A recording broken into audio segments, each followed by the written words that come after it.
Welcome into Between the Pylons. I'm John Camacho. And this is Jacob Waters. And we just took apple crown shots. I hate apple bourbon. It's the crapple. Ugh. It's the crapple. Hate it. Just the taste ruined it for me. All right, guys, we have an awesome show for you today. I have two more shots because the Bucks are going to the Super Bowl. Yes, sir. Along with the Chiefs here. So we were half right. Oh, actually, I was half right. You were all the way right because you had Chiefs and Bucks.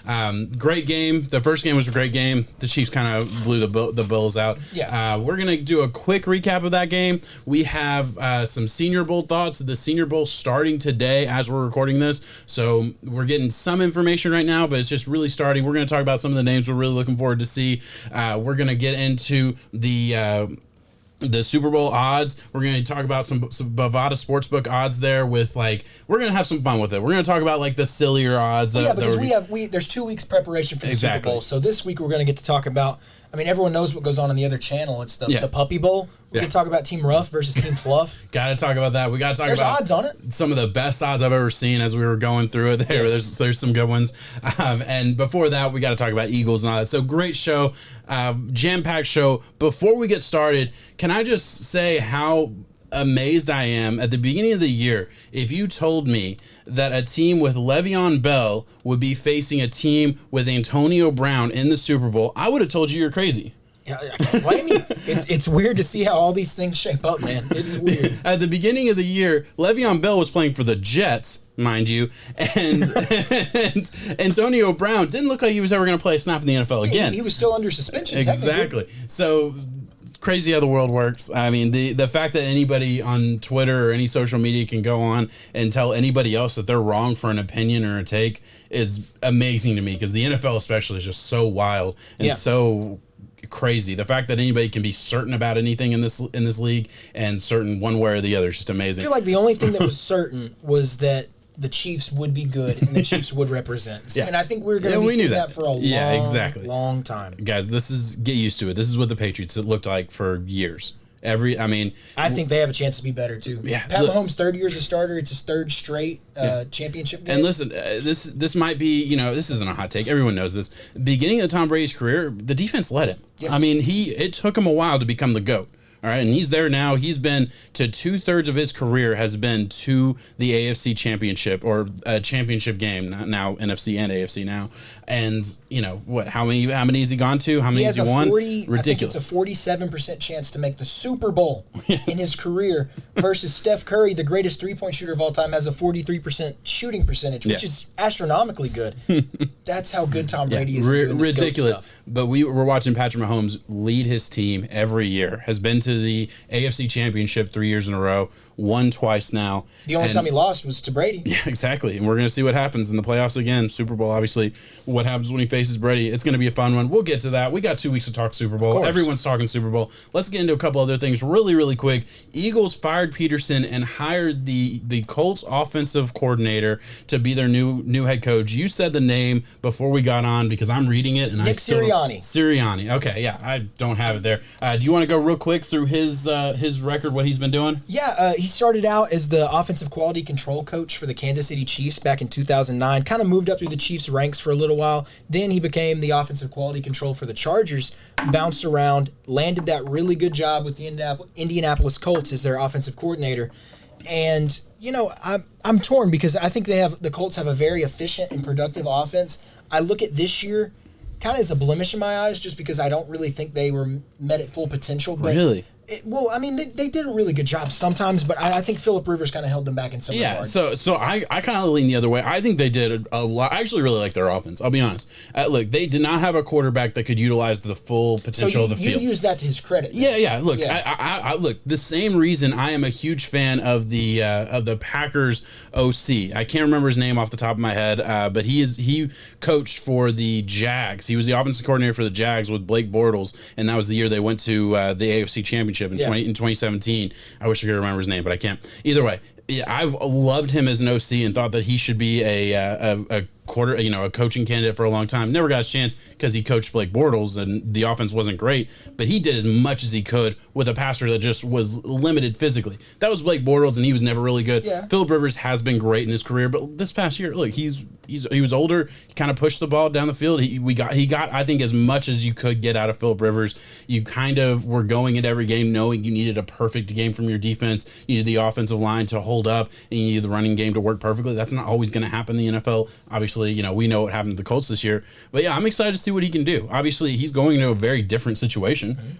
than what he's seen with the Colts. It'll be interesting. Now, if there's one thing, I like the way you spin that, though, with being able to utilize what quarterback you have and bring out his strengths. I think that's a big thing in retaining Carson. Yeah. Because Carson Wentz is at a pivotal point in his career where, from what I understand, the higher-ups in Philadelphia want to keep him. They wanted a coach who was willing to put in the time and effort to stick with him, because there still is a lot to be done, with him. So we'll see if it works for the better. Yeah. And by the way, I was talking about Nathaniel Hackett, by the way. He's the offensive coordinator for the Packers. I have heard you mention I'm a huge fan of Nathaniel Hackett. I feel like over the past 2 years, he has gotten the most out of that Packers offense. I feel like he got the most out of the Jaguars offense all those years ago. I hope to see him get a job eventually. And I feel, I'm not going to sit here and say that Nick Sirianni here was a guy that I was really following. Sirianni. I'm sorry. It's going to take a minute. I'm bad with names.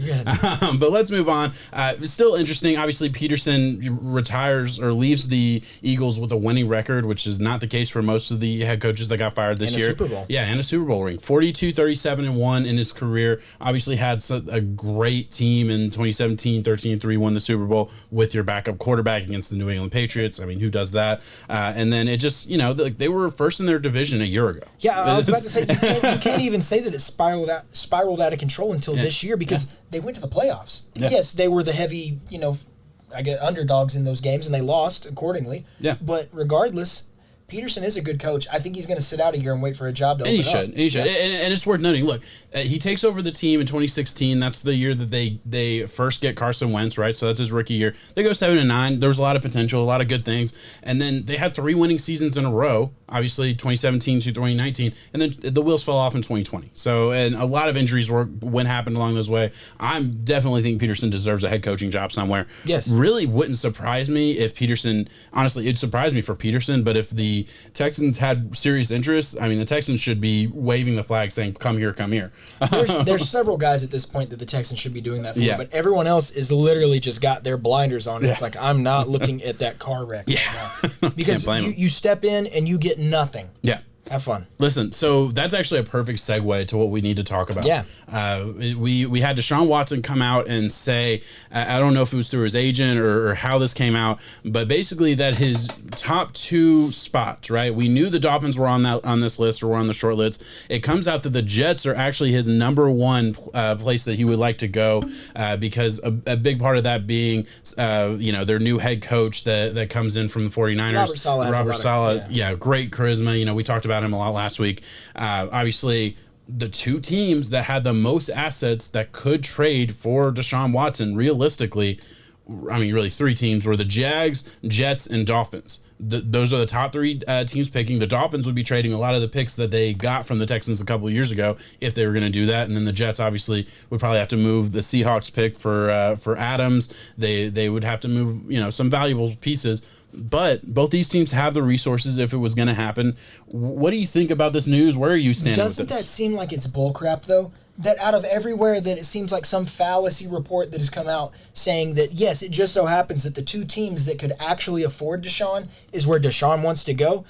I find that hard to believe. I can't speak for Deshaun in itself, though, so I guess given the report, we got to take it for what it is. Yeah. I would like to think that there are many other teams that he would rather go to. The 49ers, off the top of my head.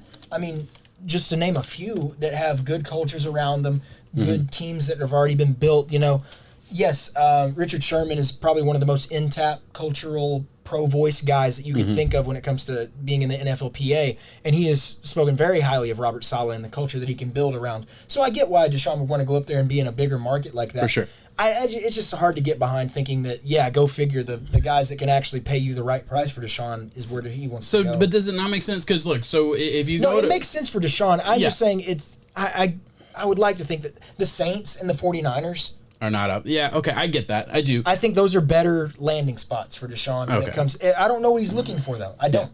If he wants overall success, 49ers and Saints are 10 times better than what, well, maybe not the Dolphins. I can't say that right away because I think that puts y'all at a contender spot. Looking at New York Jets, though, are they a quarterback away? Yeah, they're leaps and bounds better. Doesn't feel like the roster without Deshaun for the Jets is that much different than the roster without Deshaun for the Texans. You know what I mean? Deshaun goes to the Saints. Look at where the Saints were this year. Yeah. Deshaun goes to the 49ers. They're 1 year removed from a Super Bowl. Yeah. Let alone if they have Deshaun in that game, they win that game. So, yeah, I mean, that's where we're at. That's a good point. Yeah, they probably do win that game if Deshaun's playing quarterback there.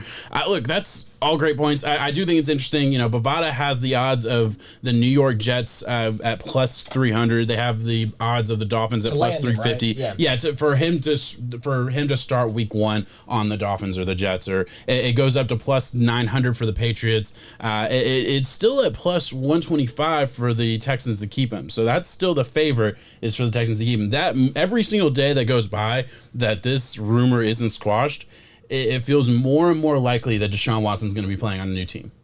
Am I crazy? No, it does. Well, because it's come out since and said that I saw a report saying that the Texans are interviewing Eric Bieniemy, and there was some other defensive coordinator. Yeah, that they were interviewing. It was the Saints D coordinator, I can't remember off the top of my head. There's a lot of names have gone through there. But regardless, these are African American coaches who you know would hopefully appeal to Deshaun Watson, because I know Deshaun has spoken out a lot against the Texans and some of their their higher up the way they run the show.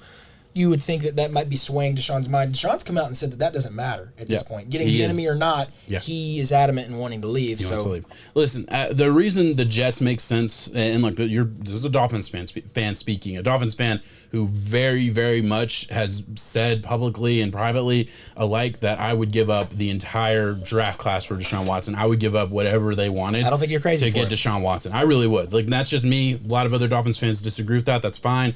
To me, I feel like we're a quarterback away from being really fucking good. We won 10 games this year. What can we do next year? That's just my take. But for the Jets, it makes sense that he would like the Jets more if he's thinking from a standpoint that I want to go somewhere, I want to be in a good environment, and I want to bring a legacy of winning. Like if he's thinking, hey, yeah, if I go to the Saints, I'm the missing piece, and great, awesome, I'm the starter, and that's cool. But they were doing fine without me. And that's I go to the 49ers, you're stepping into a legend shoes. Exactly. But if you go to the Jets, you're a fucking hero. On top of the fact that you're going into the biggest market you can go into. You go into you win in New York. You automatically shoot up to number 1 in jersey sales. It's right there with the Dallas Cowboys. I mean, we always talk about how Dak Prescott is in the perfect situation to, beyond the contract, beyond everything else. I mean, he can sell yogurt, he can sell mattresses, he can sell whatever the fuck he wants for the rest of his life, right? He will make almost just as much as what he does being a quarterback on Sunday. Yeah. So and look, I'm not gonna. I do think if he goes to Miami, he can get commercials and whatever too. But it's probably a little different in New York, and I get that. So that's got to be a big piece. Robert Saleh has been a big name. I do think Flores and the Dolphins have proven that they can turn up. They won a lot of games with less talent than a lot of other teams. I'll say that. They won more games. They won 10 games. There were a lot of teams that had 6 and 7 wins that you could say on paper had just as much talent as the Dolphins. So that's a coaching staff that I feel like does get the most out of their players. So hey, we'll see. It's all wait and see kind of situation. I'm very excited to see what happens. Yeah, it's going to be interesting. Going to be a great show when that trade does happen and we get to talk about it. Let's move on because we have a ton to talk about here. I want to get into the Senior Bowl, right? Of course. And listen, if you follow this channel at all on YouTube, Between the Pylons YouTube channel, twice a week we're coming out with draft profiles twice a week. We've been doing this 3 or 4 weeks now, and it's been a lot of fun. Had some pretty good feedback. Really excited about that. Check all those videos out. A lot of the guys that we have done draft profiles on or continuing to do those on are in the Senior Bowl. I'm very interested in a lot of these names. We're just going to go through it because as of right now, weigh-ins happen. There's like a lot of the preliminary stuff has happened. I think just one training camp or whatever. Starting to scrimmage against each other right there's now. Been one scrimmage, right? As of recording this, and more will come, obviously. Let's just talk about the names we're interested in seeing. The guys we're excited about. We're a big draft class podcast. So guys, if you're interested in that, please subscribe. Please, give us the reviews and all that. That really helps us out. What's the first big name that you're looking at? Well, it's got to be Devontae Smith. I think that's where you start. I think that is the guy that I saw a report today come out that he was asked about what about reuniting with Tua, and he said it would be an incredible journey. He's welcoming it, of course, being the number 3 overall pick. And Devontae Smith is a great wide receiver, won the Heisman. I think we all have I mean, we forgot about Jamar Chase. Yeah, I'm sorry. I don't want to make this a Jamar Chase thing, so I'll stick strictly to Devontae. He's not going to go number 3. That's fine. I hope he has a great Senior Bowl. I love his fire that he plays with. But. So he's only there for the interviews, though. Of course. So he's not actually. Well, we've seen what we need to see. Yeah, he doesn't need to prove anything. So there was like a report that came out today about he's not doing the weigh-in or whatever, and people are trying to react to that. It's like, guys, first of all, he's not going to get through the whole process without weighing in and getting his measurables. Like, so calm down. You're going to know all this stuff. That's going to happen. He's going to have the pro day and everything at Alabama. That's fine. We're going to know all of that. And also, if you need a weigh-in to know he's a small wide receiver, then you just don't follow. We know he weighs 175 soaking wet. Exactly, and That's he's small. Right now. His arms are tiny. Like I mean, he's a great wide receiver. Either Dude way. Can still put up 250. I will say because I'm working on the draft profile for Devontae Smith and a number of other players. I'm actually working on Jamar Chase and Devontae Smith at the same time, so I feel pretty good about making this comparison. I think, first of all, Jamar Chase is a top 5 pick, in my opinion, as far as the talent-wise. He proves everything. If you go back and watch the film, you can find film of the entire game, an Alabama corner who's going to be drafted in the first round or top of the second round, playing press against him the entire game and him winning just about every single snap, except for, I believe I counted 2 snaps where you could say he lost. One where he really lost, the other one where it was, maybe a tie, or you could argue the corner won that.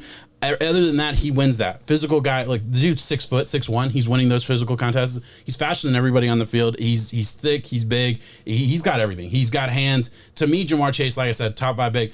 Devontae Smith is amazing wide receiver. I think he gets drafted anywhere from like 10 to 20 range. I don't think he's like that top 10 gotta have him big. I think he's right under that tier. Really fucking good. Easily a first round pick. I wish we could say that we disagreed, man, but I've seen a lot of people in saying that when you see Devontae Smith, the thing that stands out, and it's stupid in saying, but it's his play.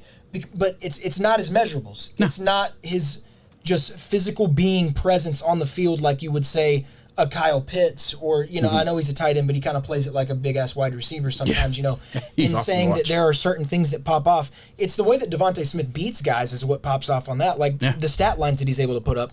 There's sometimes where I don't know how he does what he does. There's also, and I'm actually considering making a video just on the Alabama offensive scheme, because once Jalen Waddle gets hurt, and if you go back and watch, you can find probably 10 to 15 passing plays where the first read is Jalen Waddle, and sometimes it wasn't there. Obviously, he didn't get 15 targets a game or whatever. Damn close sometimes, though. But, there were plays where it was just completely set up from the very beginning. Like, it's clear and obvious that the entire scheme is set up to get Devontae Smith open and get him yards and touchdowns. I take those type of plays with a grain of salt because you have to. Because, I want to see a guy win with his physical ability, not just, hey, the entire offense, the entire passing offense, not just the offense, but the passing offense specifically revolves around this one player. That's okay. He has a lot of talent. Again, it's first round pick, top 20 pick for sure. But there's definitely certain things that you can point to that I just can't point to for Jamar Chase. I mean, I hope that's fair. I hope I explained that. You mean you can't point? What did I say?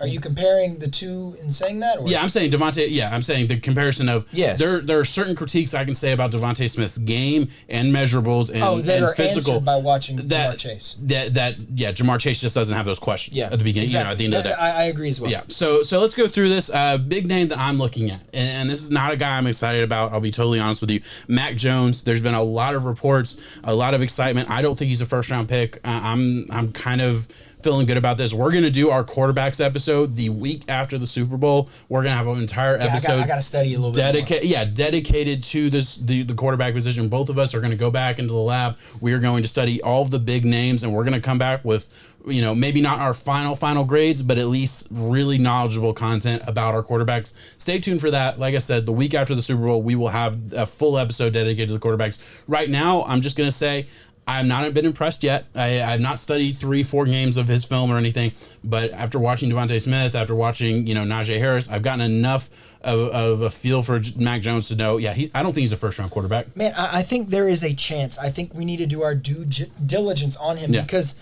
the biggest knock to him is that he plays in Alabama, and I get that. I think we can also use what we've seen with Tua. Tua doesn't help his case. But they're different guys. They're totally different guys. We owe it to Mac. And I will say, Tua has a lot more arm talent than Mac Jones did. In my opinion, this is my take. I'm not asking you to agree with that. That's fine. In my opinion, he does, and like I said, that's why I'm excited to see what he can do at the Senior Bowl. Can he prove me wrong? Mac throws a beautiful, immaculate deep ball. Oh yeah, well yeah, immaculate deep ball. Yeah, I agree with that. But I mean, that's not that's not everything. I agree. Not. What's the next big name for you? Kadarius Toney out of Florida. Yeah. I think it's a guy, when you look at his shiftiness, he can absolutely leave you and your ankles back 5 yards and then keep going.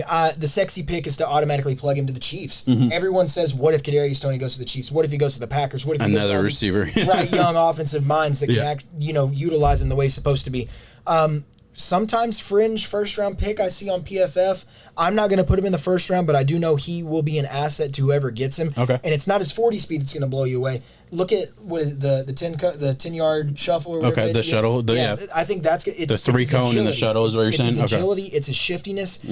He's just a pure-born playmaker. Gotcha. I'm gonna be honest, I haven't watched him yet. His route running will on the blow list, you away, but too. I have not gotten there yet. So I'm excited to watch him. Yeah. I don't know anything about him at this point. I'm obviously I know the name, but beyond that, I just don't know a whole lot about him. He started running quarterback for Florida very, very, very early on in his days at Florida because they didn't really know where they were going to go at the time. Felipe Franks was his question. Kyle Trask wasn't even playing at the point. Yeah. So Toney was a guy, kind of had an arm. He's kind of a gadget player, but he is so shifty. Yeah. Another guy I want to talk about is Kyle Trask. And by the way, we're kind of just talking about the offensive players right now. That's at least where I'm at. I know you're similar as far as who we've gotten to. We haven't really gotten to the defensive side of the game yet as far as the prospects that we've really studied. I've studied a lot of these wide receivers and quarterbacks and running backs, so I feel more confident talking about them. So that's the guys that I'm pointing out anyway. Kyle Trask, for me, another quarterback, obviously out of Florida, you just mentioned. I sat here and said I didn't think he should come out after his bowl game, and I do stand by that. We're going to see what happens here. I'm excited to see what happens. I'm excited to see what he can do. I don't know if he's a first-round pick. I haven't watched, like I said, enough Florida film to really, have a good gauge on what he's done. But I would 100% say yes if he never played the LSU game at the end of the year and he never played that bowl game against Oklahoma. Okay. The stock was through the roof at that point. And the Heisman odds were through the roof. It was his to lose, and unfortunately, that's what happened. What would the Bovada odds be of him making the first round? Like, I think it would be in the I think it would be in the plus odds. You would have to be really, really betting on Kyle Trask going because I think he might be QB6. Yeah, and I just don't think the sixth quarterback's not going in the first round. I just don't think there's so. There's a chance for 5. I really don't think we'll see that though, because we always hear the rumor about it. Now this is a deep quarterback class compared to some of them. Yeah, it's reminiscent of the 2017. But we also have a lot of quarterbacks that might be on the move. Exactly. I mean, a lot of quarterback, right? I mean, so look, just theoretically, like, are the Texans or like we think the Jets are a question mark? Well, if the Texans trade Deshaun Watson to the Jets definitely aren't taking a quarterback. Are the Texans taking a quarterback, or are they just going to run it with? What if they pull over Darnold? Yeah, exactly. I was going to say, are they going to run it with Darnold? Because I would assume he would be a part of the trade. You have Matt Stafford is going to be on the move. Are the Detroit Lions going to draft a quarterback this year, or are they going to wait a year? I think they wait a year. I think they're in blow-up mode. I really do. I think you look at Dan Campbell, who gets a 6-year contract. I think year one is going to do exactly what the 2019 Dolphins did. Trade away every single asset you have, get much draft capital, build it up for next year. Or, I truly believe that's what will end up happening for. I could be wrong there. Obviously, there's a lot of other question marks. Do the Bears draft a quarterback? Do they go on with Trubisky? I don't know. Saints maybe, Colts maybe. There's a lot of questions here. Yeah, there is. So I maybe 5 go. I don't think so. There is a chance that there could be a record broken with the quarterbacks in this class taken. I would bet there's more likely to be 3 quarterbacks drafted than 6 in the first round. I would say that. If you made me pick between those two options. If you had to pick 3 or 6, I picked 3. Yeah. So moving on, another big name, Tylan Wallace, I got to mention, draft profile just came out on him. It was one of those requested guys out of Oklahoma State. Very interested to see in what he does against these other, Senior Bowl corners. Can he separate? Because that was my biggest thing watching the film. If you go watch my draft profile, that was like the biggest thing that I watched. He has hands for days. He has, circus catches for days. He's a go up and snag on you guys. Exactly. But can he first of all, can he run in the slot? Like I really like to see what he can do in the slot, because all he did was line up outside the numbers at Oklahoma State, which is okay. That's what they wanted him to do. He was a go up and get it type of guy, ran like 3 routes. It seemed like. If he were to be drafted, he's not going to be lining up at the X. I don't think so. I don't know if he has the explosiveness to do that. I have a lot of questions about him. Right now, I have him as like that 4th round, maybe 5th round pick type of range. He could certainly shoot up that. All right, like he could certainly, if he can sit there and prove something to me at Senior Bowl, he could definitely move up in my rankings. We'll see what happens. A guy with his name right next to him for me is Sage Surratt out of Wake Forest. Yeah. This is another. It is a very, very probably deeper than last year, and that is an extreme compliment. Yeah. Deep wide receiver class and their talent. A lot of guys, and there's going to be a lot of guys that are even day 3 picks that could still really contribute to the team here. And we're talking about one in Sage Surratt. He's a great guy to Wake Forest, has massive hands, his explosiveness is through the roof, but he doesn't really have the quarterback to show his traits, really get all the game day film that you would want. That's why Senior Bowl, this is his moment to go from that day 3, 7th round guy. He could be somewhere in the 4th or 5th. And was this the guy we had some buzz, the like early buzz for him, a wide receiver? Oh no, that wasn't. That was the South Carolina wide receiver that had some buzz early on. Shy Smith. I was gonna say I couldn't remember. All right, so do you have anybody else that you're really interested in? I think we got to go to the quarterback position one more time. I was going to say, there's two more quarterbacks I want to talk about. It's a guy that I completely forgot about, sadly, and it's a guy that we're going to have to get used to real quick because Jamie Newman, I mean, he was on the Heisman odds whenever he transferred over from Wake Forest to Georgia, and then he had the very bold decision to sit out the year due to COVID and prepare for the NFL draft. When I really think that he needed that exposure. He needed to prove himself. He could have played the entire SEC schedule. He really could have put himself in a position. Man, I honestly think all he had to do was half-ass navigate it, to be honest with you. I'm serious, because now, like we said, QB 1 through 6, I do think have starter potential. Of 1, 2, 3, of course, superstar, possible. We'll talk that. We'll see what happens. But I think 1 through 6 have starter traits in the league, and that's not something you can say about a lot of classes. Yeah. I don't know if it goes to 7 with Jamie Newman because I haven't seen that in Jamie Newman, and I don't know if a Senior Bowl is enough for me to justify a 2nd or 3rd round pick on that. Yeah. We saw Jalen Hurts, a lot of film on Jalen Hurts, 2nd round pick. That was kind of high for a lot of people. Yeah, it was high for me. We haven't seen a thing on Jamie Newman other than his Wake Forest days. Where do you think? Yeah, again, this is another guy. I haven't watched a lick of film on him. I remember watching him anecdotally, at Wake Forest, but it wasn't something where I was really studying the quarterback and things like that. So I don't know. I don't know where to put him. The fact that he sits out and goes to the NFL draft has to mean that there's somebody telling him he has first-round traits, first-round ability. Because I think if you're you don't sit out. If you're a quarterback, you're not entering the draft early unless you think you're going in the 1st round, right? Realistically, you're not going to leave Georgia, especially. Yeah, you're in a really good position to win. Surprising to me. We'll see what happens. Look, maybe this could be the dude that shoots up. Like, I mean, the same way no one was talking about Jordan Love until really after the Senior Bowl and beyond. He shot up. He was a 1st-round pick. Yep. Like, people shit on me for liking him and all these other things, but at the end of the day, he was a 1st-round pick. Jamie Newman, look, maybe that's the same kind of story. I don't know. There's a chance. I'm not comparing the players. No, I know you're not. I'm just laughing at you, Jordan Love. I'm comparing the situation. That's all I'm doing there. Another quarterback that I want to bring up because, throughout the years, I have believed pretty much every single year that this dude was going to make a big. Mond. Is that? Because I'm wrong on it too. Yeah, look, I believed every single year that he was going to make a jump in the college world. Kellen Mond is a dude who I don't know what it is. Texas A&M quarterback. I really thought Jimbo Fisher was going to turn him into an NFL quarterback. He is. I mean, this is a dude who coached 3 consecutive 1st-round pick quarterbacks to the NFL. 2 of them were total busts, Christian Ponder and E.J. Manuel. But that means that he worked with him. And, hey, Jameis Winston, kind of a bust, too. So, I mean, really 3. But, hey, he got him into the 1st round. So, I mean... he did his job. He did his job, exactly. So, with Kellen Mond, I don't know. Look, I'm not going to say that I think that these 2 players could be the same, but it would not shock me if he was like a 4th or 5th round quarterback that ended up doing like a Dak Prescott thing. Dak Prescott was the same kind of guy where, throughout college, I was like, man, I really like some of the things he does. Seems like he's a good player, but, there's obviously a lot of questions and really no buzz around his name. I'm interested in Kellen Mond. I really am. Mond has the measurables. He has a ton of film on him in itself. Yeah. One of the biggest problems that he always struggled with in that every single offseason, it was okay. Can he fix this? The consistency. Yeah. That's what we got to see. I can show you weeks 1, 6, and 12 and all that. I can show you big games. Yeah. But you got to string them together, and you would hope being a fourth year senior. I mean, that was the time to do it. Yeah, I do get that vibe about him, though. If he goes to the right system, if he goes to the right place that is able to put their time and pieces around him, I mean, what were people saying about Dak when he was coming out? Nothing. I mean, they're talking about his fight in college. Yeah. That was about it. I absolutely agree. Anywhere else you want to go with some of these names? Look, there's 150 guys in the Senior Bowl. Unheard of amount of Senior Bowl guys. Unfortunately, we're going to have less coverage because less people are allowed to get there. We were thinking before COVID that we were going to try and go this year, and then COVID hit, and there's just really no chance to do it. Hopefully next year we'll get a chance to do something like that. Exactly. But, as far as at this point, hey, we're going to wait and see. I think we're going to talk about the Senior Bowl for the next couple weeks, break it down. I think we're good here. Do you have anyone else you really want to bring up? No, not off time. Trey Sermon, I want to see him be RB4, but Sermon. I mean that's we got to deep dive it. I'll be honest. I got a video coming out with, or actually it came out already. I did the Trey Sermon video. Not a fan. I'm not gonna lie. I do think he's a day 3 pick. I'm very, very disappointed with his overall film, but we'll see what happens there. Hey, check that draft profile out to get my full take on that. All right, so we're gonna move on. What do we have next? We got to go into some Super Bowl. Well, Matt Stafford. Matt Stafford. Yeah, I completely missed Matt Stafford. Break it down for me, bro.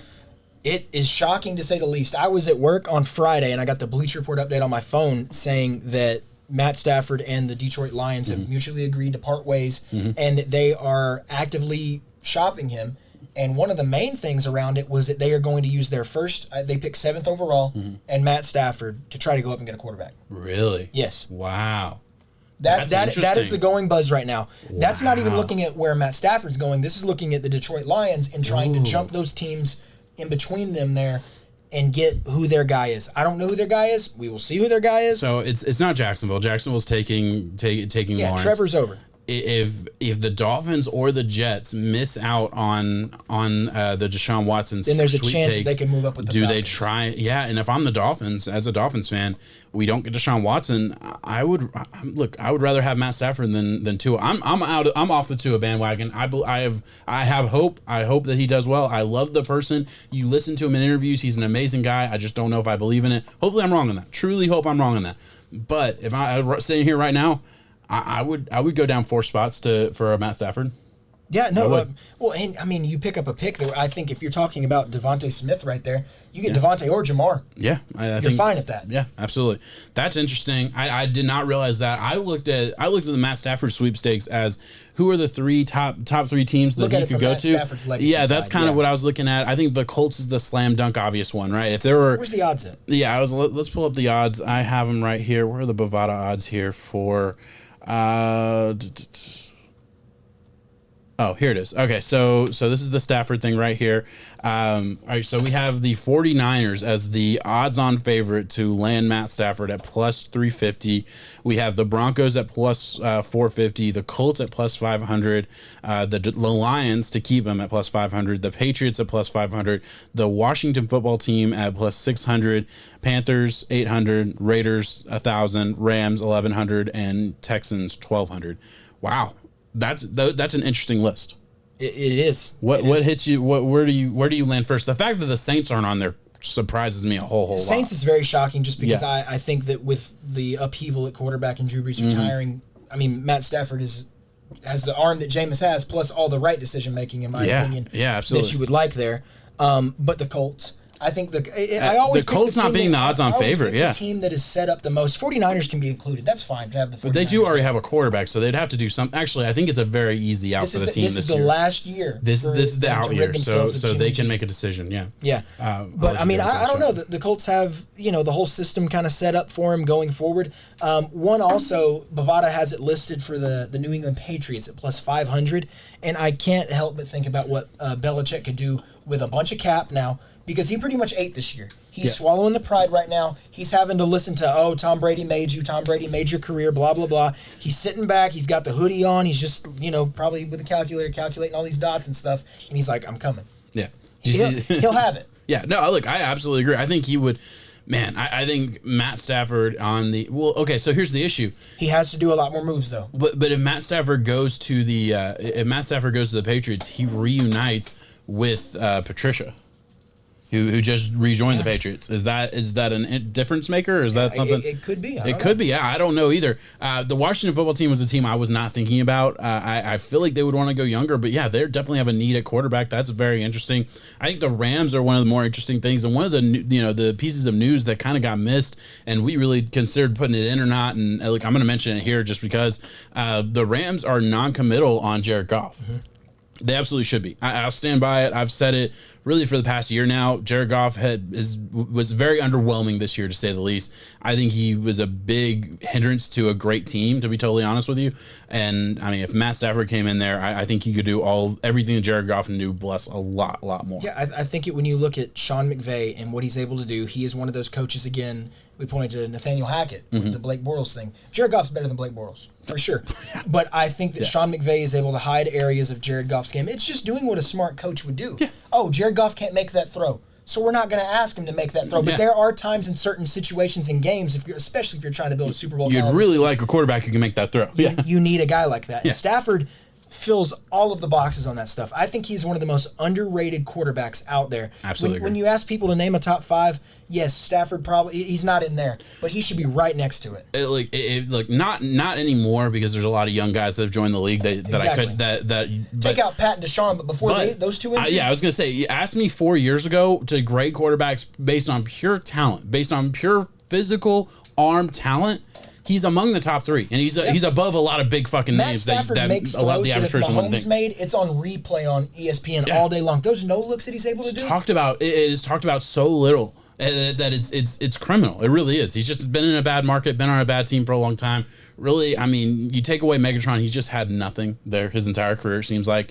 Always been beat up by a bad offensive line. Really never had a run game, despite the team, putting in assets for a run game. I mean, they drafted multiple picks in day 2. They've tried. Yes, they've done their best to add a run game. But hey, it really feels like Matt Stafford was having maybe a tier down from what Dan Marino had. My boy Dan Marino. Look, he never won a Super Bowl. He was on the same team his entire career. He never had a run game or a defense his entire career. And, I mean, it hurt. It sucked. But the bright spot for Stafford shocked us both. 32 years old. Yeah. Stafford is a very talented quarterback. I put him under Aaron Rodgers when it comes to arm talent. Pat Mahomes, of course, is up there, too. Yeah. He goes to the right team. He can rewrite his own destiny right now. I already think that he is getting close to the Hall of Fame when you look at numbers alone. He's not there. Getting close. At 32, let's write the story that he goes to the 49ers for 4 or 5 years, and they are able to get a Super Bowl out of they're winning a Super Bowl. I will say right now, I will guarantee, I will make a very serious fucking bet, a dumb bet or whatever. I'll bet anybody anything that the 49ers win a Super Bowl. Give them the Colts too. I think the 49ers and Colts, that is instant they win Super Bowl a Super Bowl status. The only problem with the Colts is the Colts have to go through the Chiefs. That's a little bit scary. That's true. The 49ers can, I mean, they have a tough team obviously, but the NFC has historically been up for grabs pretty much every year. Yeah. So you feel like the 49ers definitely have a chance with that team, that coaching. Holy fucking God. Yeah, I think they could do a lot. One last thing about the most surprising odds on there for me is Denver Broncos at plus 450. Yeah, I guess we both are Drew Lock believers. Look, hey, I will stand by my assessment, my pre-draft assessment, my assessment of really last year. I haven't gone back and watched the film from this year, but I believe Drew Lock has enough going for him that he can be. I still believe he can be a starter. He's shown it in moments. Why does Bovada have it listed at plus 450? I mean, that's the second favorite team to land the guy. Yeah, maybe they know something we don't know. I think Locke certainly earned another year. With all the things that happened, you got to remember. Look, this first of all wasn't a pretty year. The entire team got injured in Denver. It seemed like he got injured, collarbone issue early on. Yeah. The team, it was a revolving door quarterback behind him. When he was in, he wasn't consistent. He threw, I think, one game away because of interceptions that was really, really bad that I can think of. But he also had a lot of moments where he made some big plays. Very good comeback against the Chargers that lost. I believe Locke can absolutely have a very similar Josh Allen type of resurrection. People were questioning Josh Allen after his first full season. People were questioning him coming into this year, and he was damn near the MVP. I mean, so I definitely believe in Locke. That's just me. I like the player. I think he still has a lot of talent. I think it's crazy at plus 450. That's the one team that I'm like, I don't see that. I see the Rams more than I see the Broncos. I do. I could too. So give the final though. If you had to pick right now, does he stay? Does he go? Where does he go? I think the Colts should be at plus 200. I really do. That's where I would put it if I were if I was the odds maker. I'd put the Colts at plus 200. move the Broncos way Colts, down, and I would keep everything about the same. The Colts are, to me, are my serious favorite. Colts have plenty of capital. They have they don't have a great draft spot. They're drafting later, but they have just about everything I feel like you would need. He's in a perfect situation. He would go to a team that's set up already right now with a really good defense, great offensive line, and a great run game. Period. And this is a deep class. If the Colts can retain their first round pick, draft a wide receiver. Mm-hmm. Jalen Waddle might be there, who's going to be fucking awesome. I mean, there's a handful of big names that might be there. Trade up 10 spots maybe and get Devontae Smith. I mean, shit. I'll give it to you here and give my final prediction, and it's not even on the chart, bro. Oh, really? Miami Dolphins. Really? Like you said, y'all are not on the chart at all. I don't know what's going to happen with Fitzpatrick because, I mean, yeah, he's a free agent. Yeah, exactly. He's a come and go as you will kind of guy. Sign after you kind of know where you're already at quarterback. Yeah. And there's a chance that you're looking at the number 3 spot and it's like, man, we like Devontae Smith and we like Jamar Chase. Yeah. That's what I've seen a lot of mocked as wide receiver right now because all the other areas are kind of short up for the most part. The offensive line is young. It's not great, but I don't think we need a top 10 line in Matt Stafford right now. And you take 7. And they get to go get their future quarterback at 3. Have fun with it. If Deshaun goes to the Jets, then that's solved because that's why I think that y'all aren't up there is because y'all are in the Deshaun sweepstakes right now. Yeah. Other than that, why? Why aren't you? You can go get the receiver at 7. We still have a pick. We still have a pick in the first round. We still have 2 picks in the second round. You still have 2 picks in the first though. Huh? Because you get their 7. Yeah, no, I'm saying we still have 2 picks. Yeah, that's what I was saying. Sorry, we have another pick in the. We pick at 18 and 7 in this scenario. If we traded with the Colts, we would pick at 18 and 7. Have our pick of some top talent. We would still have a top. I think the 35th pick in the draft with the Texans' second round pick, and then another second round pick. Yeah, we'd be set. And the argument is that if y'all are so hell bent on a Devontae Smith, and I know that a lot of the world right now, I don't think it's Devontae Smith. I really don't. I think a lot of the world's selling out on Devontae. My point being is that I would much rather if you have to feed me Devontae. Mm-hmm. I'm okay at 7. That's okay. 3's too much. 3 is too much. Come on now. Or Jamar Chase. I'm fine with that at 3. Yeah, I agree. I absolutely agree. Move down to 7? Yeah, I could not agree more, honestly. I don't have anywhere else. I'm surprised that the Steelers are not on this list. Wow. That's another name. I'm surprised they're on this list. Haskins. They did, but he's not to be a starter. They need to replace their backup for sure. I mean, we don't know if Big Ben's done. Big Ben says he wants to come back. We'll see. The Saints aren't on this list either, though. Yeah, that's crazy to me. Yeah, this list is a little weird. I would definitely add some of these teams. Carolina, I get as far as it seems like they do have a placeholder at quarterback right now to fill the rest of their team, but I think that's okay. I think they're more likely to land Deshaun than what people are talking about. Deshaun's home. Yeah.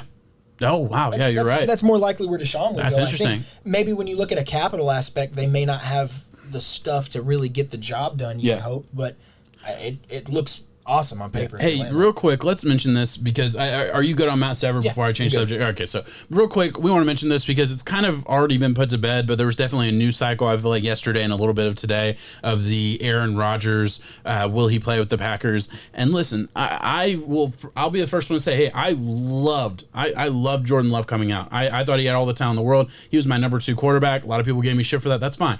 I believed in him, and I still do. There ain't no fucking way I would trade an Aaron Rodgers or move Aaron Rodgers for any price to play a Jordan Love who, unless you just have seen brilliance. But the rumors have been put away for the most part. Aaron Rodgers kind of said on the Pat McAfee show, which he does, I feel like every Tuesday for like an hour. It's a great thing to listen to if you haven't listened to already. He's a really cool dude to just listen to talk. And he just kind of said, hey, I try and be honest with the media that like a lot of other players don't do. Yep. I don't listen to the noise when I'm straight. Yeah, he doesn't listen to the noise, so he didn't even realize it was a big deal until Monday. as far as like what he said, he didn't realize it caught so much fire.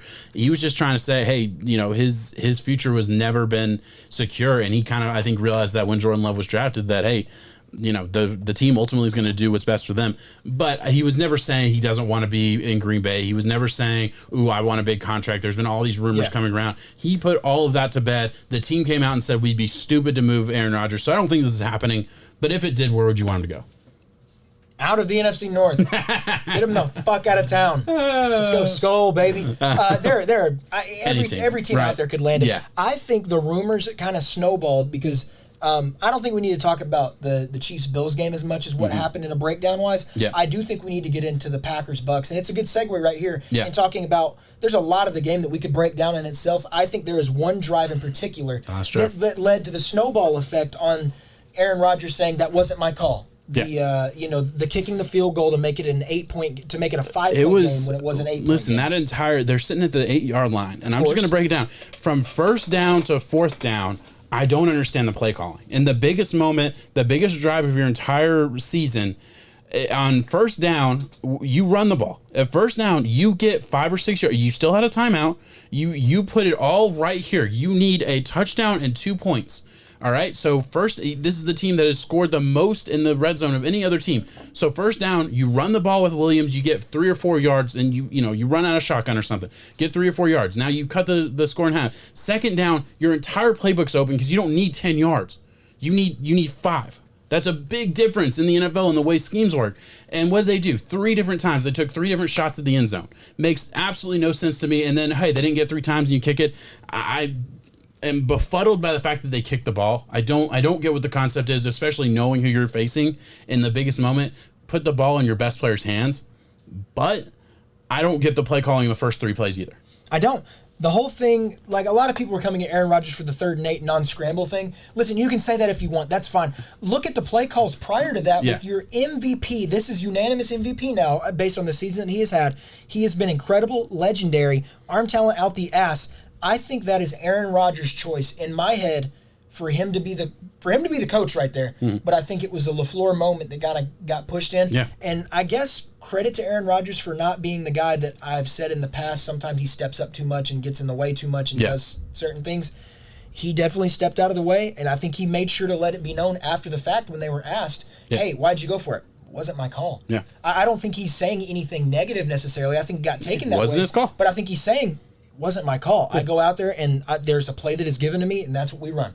And I trust my coach. There's 64 quarterbacks in the NFL that would want to go for it on 4th down. It's not just Aaron Rodgers. It's not just the top 5. Every single quarterback that any competitor. I mean, you want the ball in your hand in the biggest moments, right? I think you have to have more awareness though to look at. Okay, this is most likely our last time with the ball. Can we stop the Bucs? Probably maybe. We haven't done. Yeah, maybe. I mean, they did you stopped it. You got 3. You had 2 interceptions in the second half that helped you out a whole lot. But I mean, you haven't stopped them all day. But are you going to give the ball back to Tom fucking Brady, the GOAT, the all-time? Look at the first play that the Bucs ran after getting the ball. It was a pass. Yeah. That how bold is in saying that Bruce Arians trusts Tom Brady and what they're doing. Yeah. LaFleur, you should recognize the fact if you weren't in that spot and that highly touted of a coach with a 13-3 team 2 times in a row, your ass is you're getting fired for that. Yeah. I really think so. I think we've seen things. Peterson got let go kind of because of the whole locker room shakeup. Yeah, I don't think it's a fireable offense, but I do think I get what you're saying. Bonehead that cost him the spot in the Super Bowl. I don't think he'll ever do it again. I will say this. The people that are saying he shouldn't run, because I get it. In that moment, I was saying run, but it was not a touchdown run. And I'll still say he should have run, but instead of making that crossbody throw. Devin White was popping that ass, though. But there's Devin White's fastest linebacker. He's 38 years old. Look, 10 years ago, he gets a touchdown there. He has lost a lot of athleticism from 10 years ago. Aaron Rodgers, he's still fucking awesome. He's still top, the best quarterback in the league this year, statistically, or top 3, whatever it is. But yeah, he's not getting a touchdown there. So stop saying that would have ended the game. If he knew, he's smart enough to know in that moment, if I run, I got a touchdown, or if I throw, I'm going to throw it into double coverage. No, he knew he wasn't getting a touchdown. He saw something he liked, and he made the throw. I'm never going to fault him for that. Crazy game. It's his choice, man. They should have had better decisions on the other 2 downs. Yeah. Trust the ball in Aaron Rodgers' hands 4 times. You're getting that. I'd like to see them cut the field in half in first down. To me, that just makes the most sense. They open up as I'm pretty sure off the top of my head, looking at Bovada and the odds that they had, they open up as the NFC favorites in the Super Bowl going into next year at plus 800, Chiefs being plus 600. I don't know how you make them the favorites. When is the last time an NFC team has repeated to the? Well, actually, they're not repeating. NFC has some different teams that make it up every single year. So, but I'm saying, even when's the last time an NFC team repeated to make it to the NFC Championship? We're 3 years away from I can't think of it. Being there. Yeah, I mean, exactly. There is some major upheaval in that conference. Yeah, I mean, so to me, it feels like the 2 teams that made it to the NFC Championship don't get to the Super Bowl the next year, almost ever. It feels like, and I'm sure somebody will come. 49ers missed the playoffs. Exactly. So hey, we'll see what happens there. Obviously, hey, the Packers Packers made it to the NFC Championship 2 years in a row, so I mean it happens. But they lost both times. I don't know if they get there 3 years in a row. That's a tough thing to do. All right, let's move on. Anything else you want? I don't have anything to say about the Chiefs game. It was a blowout. No, the Chiefs took care of business. Dominated. I think it was one of those things where the Bills proved themselves. They had a great year. Yeah. Bills Mafia be excited because Josh Allen made the right steps. Diggs is the answer. That got taken care of. Shore up the defense in this offseason because you really got to be able to stop the run going forward. Yeah. That's one of the main underrated things that got your team beat this go around. Yeah. And I think it was, I mean, you saw it happen. We knew this was coming. Yeah, look. The Bills overachieved and they got to the championship. They don't have the experience. I completely agree. Look, nobody has given, and Josh Allen's gotten a lot of credit. Nobody has given Josh Allen enough credit for really, other than Diggs, he's moved this team on his own. Look, I like John Brown. But John Brown's been on three. Cole Beasley, but it's Cole Beasley. But Cole Beasley's Cole Beasley, and John Brown's been on 3 different teams in his entire career. So, and he's never been a stud. He's an okay number 2. But I mean, that's about all he is, and I think he'd be a really fucking good number 3. if you made me ask for another, I think the the Buffalo Bills, they need to go get another wide receiver to complement Stephon Diggs on the other side. I think they need a running game. That's what I was about to say. Yeah. That was the thing that I was most wrong about this year. When you look at fantasy aspect, Singletary. We both missed on Singletary and Moss. I missed horribly. Yeah. It felt like Singletary would get going and then they would just swap him out. I will say I don't love the run scheme in general. That's part of the problem. I don't think it's all on Singletary and all on Moss. I really wish. Look, I think they move their running backs in and out. Do what the Bucs do and give the running back a drive. Like, the running backs are just like any other player. They need to get warmed up. They need to get going. Like, I feel like, you need to get these guys in the zone a little bit. Give them a drive. I mean, I feel like... And some of their plays are so scripted as to when you're going to be able to run the ball. I feel like you're not really very obvious. Yeah. It feels like they're running off their right guard every other run play. It's kind of the same concept. So teams know how to stop it. I hope they get a little bit more creative. And, yeah, it does seem like they need another running back because I will say... an elite running back probably does make more out of the situation. So I'll certainly say that. The whole point, we knew what we were getting out of that championship game. Chiefs experience, they're ready to go. Yeah. I give props. One thing on the Chiefs was Mecole Hardman and the muff punt. Yeah. I saw Travis Kelce and Pat Mahomes come over and Bieniemy. It's true leadership in saying, because, I mean, Mecole was distraught. He threw one of the big coats over his head and just kind of sat in his own little thing. And each one comes up and says, hey, man, we need you. You're going to be making a play. You're going to make a play. And I'll be damned, a 51-yard jet sweep later on the next drive. And then he had a touchdown, too, that went into that. Yeah. So it's really nice to see. You see how the good teams know that they need all of these different pieces to work in itself. Yeah. And how they keep them going. Yeah, and on top of that, the teams they were ready for it. Yeah, the teams were ready for it, and also like it speaks to the fact that like as good as Mahomes is, it's going to be a lot harder to do it if he doesn't have the top tight end in the league, if he doesn't have, a top 3 wide receiver in the league, and Hill, a bunch of other weapons, a good running back, a good pass-catching running back that fits their scheme really well, even though he's been hurt. They have a lot of pieces around him. The defense is good. People think it's just the Mahomes show, and yeah, they're not as good as they would be without Mahomes, obviously. But, this is just a great team in general with the best quarterback in the league on top of it. Exactly. So it's tough to stop, and I think they're going to be in that situation for a long time. Let's move on. We have about 8 to 10 minutes that before we want to get out of here. So let's talk about some Bovada odds on the Super Bowl specials. We're gonna have fun with this. All right, we'll talk about the prop bets for Travis Kelce touchdown and all that next week. We'll have some fun with that. But right now, I want to know who you think will be shown first and during the national anthem. It's Tom Brady. Well, so it's between Bruce Arians or Andy Reid. So I thought you were talking about the players. You're right. The quarter. Okay, I missed that. You're right. For me, if you look at Tom Brady or Pat Mahomes, who's going to be shown first? Pat Mahomes brings you even money. Tom Brady minus 140. Brady's the favorite right there. I think it's Brady just because I think this is. Listen, this is an old goat versus baby goat scenario, and we are very blessed to see a quarterback duel. And I think Brady still got it. But look, Mahomes. Don't shit on him again. Mahomes. I'm not. We're talking about who's shown first in the national anthem, and I'm shitting on him. Fuck you. I'm shitting on Tom Brady because they're going to show Mahomes first. No, Mahomes has that gravitas. Mahomes has that like that. Mahomes talks like Kermit the Frog. Yeah, but he's not talking in this scene, so it's fine. Mahomes has that old boy American the American Pie style. Tom Brady. No, Tom Brady's fucking the model. Tom Brady is exactly. Tom Brady is what nobody will ever strive to be. That's why you showed him. Patrick Mahomes feels attainable to the current audience. fuck, man. I didn't know when you look at the TV, it's like, fuck, I can throw 80 now.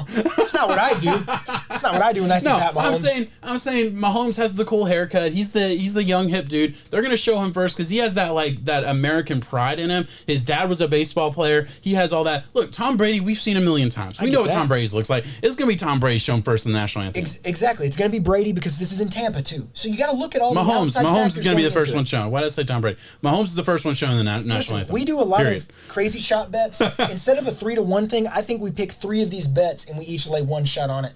I got you here. Give me Brady. Give me Mahomes. All right, we're gonna have to write this down. All right, look. This would not be between the pylons if we didn't talk about the Puppy Bowl. It matters. Yeah, I got Team Fluff all the way. Team Rough. Team Rough. Look, so we don't play by the rules anymore. I got Team Fluff, and if you know me and my animal family, I have a really fluffy cat and a really rough dog. So you're taking my dog, I'm taking the cat. I'll tell you who wins in a fight right there. Yeah. Listen, Bovada knows that sometimes in between commercials, someone hits the remote and it flips over to this. Yeah. And next thing you know, you get to see some puppies laying each other out, and that's why you go put $20 on Team and Rough. it's going to be a female as the MVP. I'm just letting you know right now. A female dog will be the MVP. Yeah. Girl power. But why is that even? Why is that even money? I don't know. What do they know that I don't know? It's even for female and it's minus 140 for male. A true explanation I don't as know. to why that. All right, let's move on. This is a real one, and we'll probably talk about this again real quick. To me, Patrick Mahomes at minus 120 to be the MVP winner, that's guaranteed to me. I mean, that's I know that's not good odds, but I'll make that bet. I think Brady's going to win the Super Bowl, so you take the quarterback. Okay, yeah, regardless of this matchup, you 100% take the quarterback. Fair enough. I have the Chiefs winning, so I'll take Mahomes. Yeah, you're absolutely right. I'm saying give me one player that is the Malcolm Smith Seattle Seahawks defensive player that won out of nowhere. No, Le'Veon Bell at plus 10,000. That's the bet. You're telling me Le'Veon Bell won't come out and ball out? Put $20 on it real quick. $20 on Le'Veon Bell. Theoretically, if we put $20 on Bovada, you would win $2,000. Wow. Yeah. Le'Veon Bell. That's insane. That's ridiculous. Honestly, if you're going to really have some fun with it, you got to pick a corner because defensive lineman almost never wins. There's a chance for linebacker. I was thinking Devin White. Devin White would be a good one. Where's Devin White here? Devin White's at plus 2,800. Oh, it's not good enough. That's not good enough at all. The same thing. Darrell Williams. See, the thing is, Darrell Williams is the starting running back right now. Le'Veon Bell is the third string running back. I don't know if people realize that. Cleared, though. Is he? Because he played a little bit and he got hurt again. Pretty sure Clyde's so I don't know what's going to happen. To clear it up. I don't know what's going to happen. All right, so let's move on. We got to find some more fun ones.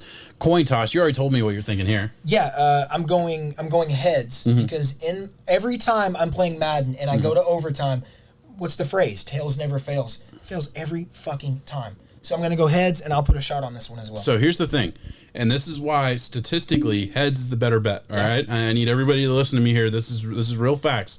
There's been a study proven that is on a coin flip, the odds of the coin that's facing up. So heads is always facing up when they do the coin flip on TV for the Super Bowl. Whichever side is facing up has a 51% chance of winning, all right? So if you're ever doing a coin flip, face the side you want faced up, that's the side you pick because that has the better statistical odds of hitting.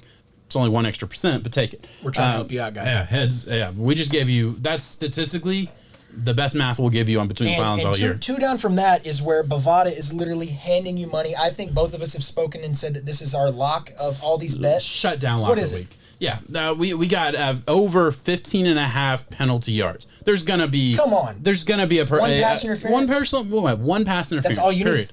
Yeah, for 16 yards, easy. How many times do the refs fuck things up in these high moments? Exactly. And second of all, you're telling me there's not going to be a moment where it's not going to be Hill because no one can put a finger on Hill, but it'll be DeMarcus Robinson or something. Yeah, running down the field and the corner's beat, and he's just going to go. Yeah, Sean Murphy Bunting or Carlton Davis or Jamel Dean are going to. They're going to take the penalty, and they're going to live to fight another day. You know how we know this is going to happen? Because that's all the Bucs did last week was they did get away with. They got away with a lot. They got away with a lot. And look, I'm not even salty. I did pick the Packers to win. Packers had every chance to win. They couldn't do it. But either way, yeah, they got away with a lot. 15.5, though. That's what that penalty is for. Easy, yeah. The only other thing I can think of off the top of my head would be maybe an intentional grounding. Yeah. But no. Yeah. The pass interference is happening. Yeah, exactly. So I agree. The last one that we have to talk about, the slam dunk, the best bet of the year. Go on to Bovada, go all the way down, and you're going to find time remaining on the clock after the first score in the first quarter. All right? This is the first score in the first quarter, and you can bet on the 30-second window from the first 30 seconds in the game to no score in the first quarter, and it'll give you odds. And that is just the most fun bet. I put $5 on 3 minutes to 3 minutes and 29 seconds at 4,500 odds. I just made this bet. It's $5 to win $225 just for there not to be a score until 11.5 minutes. I'm going to legitimately take $25 and I'm going to pick a gap that I think I'm going to go second possession, because the first possession you hit plus 1,000-ish odds, but second possession you start to get to plus 25, plus 3,000. Yeah. I'm going to take $25. That is 5 30-second increments I can bet on, and I'm going to win 200 change. Take some shots. Yeah. That's smart. I like that. Yeah, it's like the roulette table, but way more fun. Run it, bro. Run it. Easy. All right, guys. Do you have any other bets you want to talk about real quick before we're going to have so many next week. We have so much. We're going to do a full... we nailed the hour mark. Hell yeah. All right, guys. Thank you so much for watching. Please, if you're watching on YouTube, hit the like button and subscribe to the channel for more draft profiles and the podcast every single week. If you are watching on the Underdog Network YouTube channel, go over to Between the Pylons. Check us out. We put out a lot of great stuff, especially if you're into the draft process. We do a lot of stuff on that. If you're listening on podcasts, hey, go onto YouTube, hit that subscribe button. If you listen, hit the bell and all the other things that you have to do, all the buttons, everything except for dislike, basically. Thank you so much for watching, guys. Peace out. 7.